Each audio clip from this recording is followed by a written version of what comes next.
Hi everyone, Father Phil here. Hey, I'm coming to you today with some great news, and that is that Michigan's COVID numbers have been falling just as fast as they rose. We're back to reasonable levels, and it really looks like we're just going to continue to have them diminish. That means we did a good job. You did a good job. You got vaccinated. Those of you who are you were able to wear your masks and social distance and be careful when we needed to be careful, to take care of each other. And the fact of the matter is you reap what you sow. And in this case, we've sowed ourselves a little bit of leniency and flexibility. And the great news is we're about to reap that now, which means we are going to be looking at loosened restrictions at St. James and getting closer and closer back to normal. So let me tell you the top 7 things that are either significant because they're staying the same or significant because they're getting a little bit easier. First of all, we will continue to wear masks indoors at St. James. Whether you're staff, whether you're just passing through the building, when you're inside, what we're looking for is for people to have their masks on. But the good news, number 2, is that outside we can have our masks off as much as we want to, and the 10 o'clock service all summer will be outside, which means we'll be able to worship at 10 o'clock with the freedom of the sky and of the wind, and also nothing on top of our faces. We will continue, thirdly, to keep social distancing in effect. Now, look, these things are going to continue to loosen at some point. Some of these things are going to fall as well. But for now, we're trying still to keep our distance. Remember, it's not only for you, it's also to take care of others who may be around you. Now, fourthly, for Holy Communion, we will begin to start inviting people to come forward. As you know, I've been distributing communion in the pews. You could stand or kneel, and that's enabled us not to have to walk back and forth, with people in front of you and behind you. But those things matter less now. And honestly, we're all doing it in Kroger anyway, aren't we? Walking back and forth next to other people. So we're going to start doing that for communion too. There's something special about coming forward, isn't there? About standing up and going forward to meet the Lord, to receive Him in your hands and in your heart. In that sense, we will continue to only be receiving the consecrated bread at this time. And we're looking for the soonest that it will be safe and appropriate to begin incorporating the wine. We're certainly not there quite yet.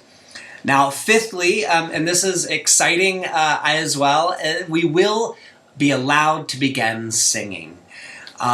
Look, we're not going to sing every last verse of every last hymn. We're going to keep things in their balance, but it's been a little out of balance without music.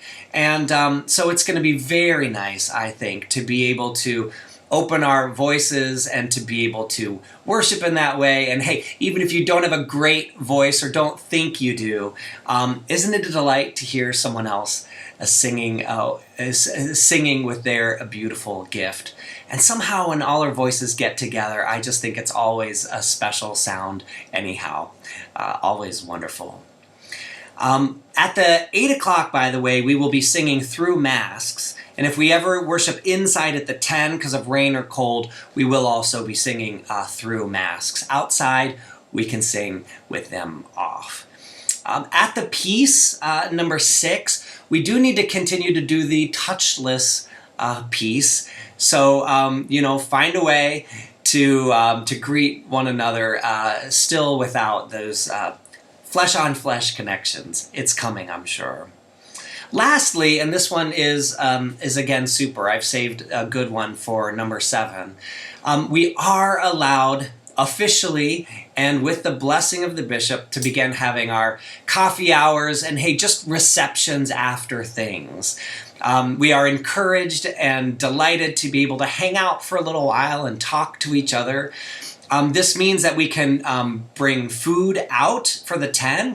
We've bought a cart. We're going to have a beverage cart, a refreshment cart that comes out after the service with coffee and some juice on it for the kids, some water, and we'll actually have a secret surprise for you too at the very end of this meeting. So look, we can have coffee and other beverages that are closed on the top. No open carafes or things like that.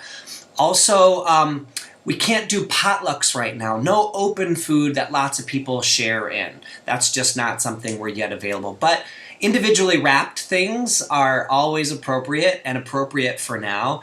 And also you could bring your own food to meetings. So if you wanted to have, for example, a meeting and have a meal as a part of it, everybody could bring their own and that would be fine. Now look, this is not the only thing that's happening, but also everything is opening up. Our office hours are back to normal. I'm here in the office. It's actually been really busy this week, which has been wonderful. Our treasurer's constantly here. We've got people coming and going. Groups are starting to meet. We've got a book group starting on Tuesday, June 1st at 10 a.m., a book by Barbara Brown Taylor, an Episcopal priest. Our Wednesday services are going at 10:15. We're having a coffee hour following that. It's so nice to stand around and sip coffee and share. Even Vacation Bible School will be happening this summer. Mark your calendars, tell your friends and kids and neighbors. It's going to be Monday, August 9th through Friday, August 13th, August 9th through 13th. And we're looking at how we can do that in ways that will keep the kids especially safe. But we're going to do it. My alarm just went off. We're going to do it, and it's going to be great. Finally, last thing, look, I just want to say it's time for us to reconnect with each other, to remember how good it is to come and to worship the Lord together, to hear a good message, to worship, to sing, to see people who you care about, who care about you. Come on back and feel that again. It really is salve for the soul. And lastly, finally, bottom line, the thing I was saving, we are going to have special coffee hours during the month of June. We're going to call them Ice Cream Sundays. We're buying individually prepackaged ice creams, and for every Sunday in June, we will have, as a part of our coffee hour following both services, for those who want to stay after the 8, ice cream to share, as well as coffee and ice water and all those other things. We're hoping it'll be nice for the kids. Hey, it'll be nice for the adults as well. And just a reminder of maybe how cool it is to be able to reconnect and to become the church again in the way that we always remember.